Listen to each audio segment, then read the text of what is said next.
Some curfews in place across the country with demonstrators and activists causing chaos with violent protests against ICE raids.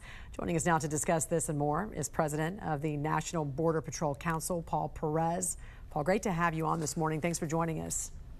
Thank you for having me. I appreciate it. What began in LA clearly spreading across the country now. How does this complicate operations even more for border and ICE agents?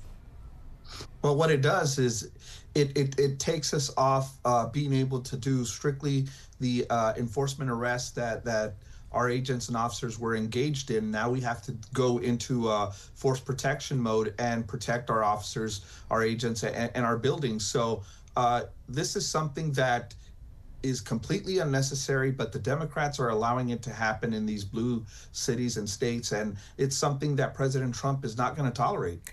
How are your officers right now? What's the morale like? The morale on the front lines is great. It's the highest that it's ever been. Under the Biden administration, it was the lowest that I've ever seen in the 28 years that I've been with the agency. And under President Trump, it's the highest it's ever been. And it's only been a few months. Yeah. Why do you think it took the LA mayor so long to implement a curfew in LA? And what is your message to Mayor Karen Bass and Governor Gavin Newsom? It's complete dishonesty.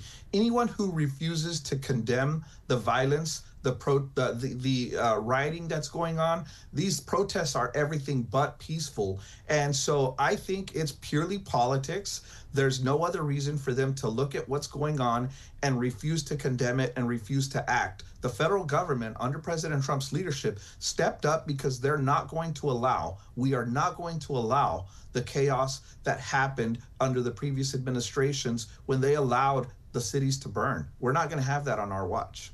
A federal judge is going to hold a hearing today on Governor Gavin Newsom's request to block the Trump administration from using the National Guard and the Marines to assist with security and protecting your agents and also residents there in Los Angeles. How do you see this playing out? I mean, if they look at the facts, if they take politics out of it, we've seen a lot of judicial activism. If they look at purely the facts and what's going on the streets, it should be an easy win for the Trump administration. How so?